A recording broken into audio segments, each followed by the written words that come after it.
want to talk about basically preparing yourself for success, basically, right?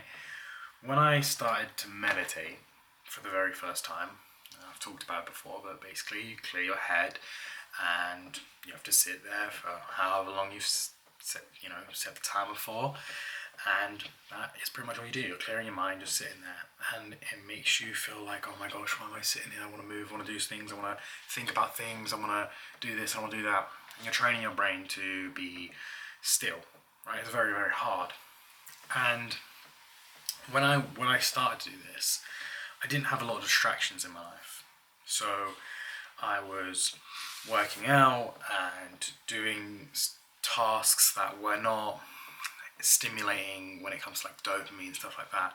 So when I went to do my meditation, it was really easy because I prepared my mind the whole day on a wavelength that looked a little bit like this, right? And then when I go to meditate, it'd be a straight line.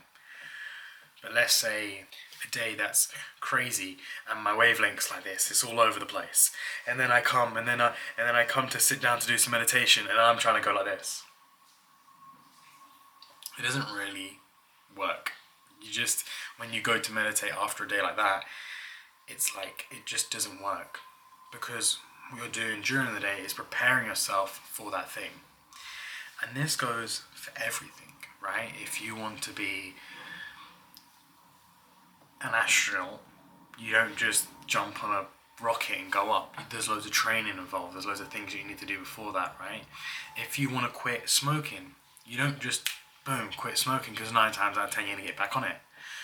There's a training to it, right? Slowly whittling off it, replacing that habit with a different habit or a better habit or a more healthy habit, right? Everything is like this. Anything in life. Whatever you want in life, you need to prepare for it. It doesn't just happen just because you say it does. And sometimes it does. It may seem like it's working at the start, but years down the line, you might, especially if it's a habit, you might mess up. I used to want to catch my peers up, right? In whatever they're doing, I always felt like everyone was ahead of me, and I always needed to catch up. And they had built this really good foundation, right? And then they had built on it. And whereas because I was behind them in a lot of things, what I would do is I would try to build this foundation, but I'd try to build it in a way where it benefit me in speed, basically, so I could build up higher.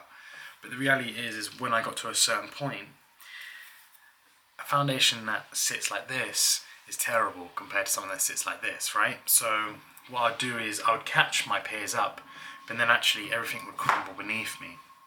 And the more I did this, the more I would try to catch up. I would skip things and ignore little minute things, and over time it builds up. And I've done this pretty much my whole life. If I'd be honest, I've been at the top many times, but only because I've rushed. I've ignored things and I've not understood things, and I've come plummeting down again and again and again. I would say right now is the first time that I've actually taken my time to build a good foundation for myself.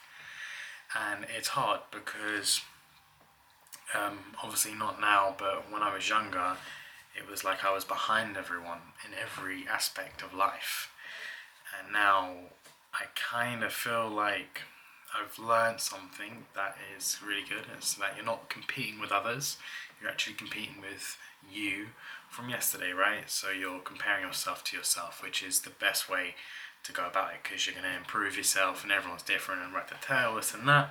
Now I talk about these things because I find it, again, I've only really kind of understood the importance of a good foundation in the last year or so. And it took me a long time to understand that a good foundation is really good. For me, my foundation is my mental health, my physical, and then you can build upon that. Because for a long time I've been ignoring myself, right? And ignoring yourself, you're the person that drives the ship for yourself, and if that person is not mentally or physically well, 9 times out of 10 you're going to go in a rubbish direction and you're going to crumble. You're going to crumble and your life's going to crumble around it. So, my advice to you and my kids, if they're watching this one, strong foundation with anything you do. Don't worry if it's slow. Don't worry if it feels like it's crumbling already at the foundation. Just build it up really nice and steadily. Never rush. There's no rush to life. Yeah. Don't worry about speed. Just try to build it up nice, gradually, and understand that you've got a strong foundation. And I promise you, the higher you go, the more grateful you will be for the foundation you laid. I think that's everything. Yeah, a good foundation is everything. And you are the foundation, so start there.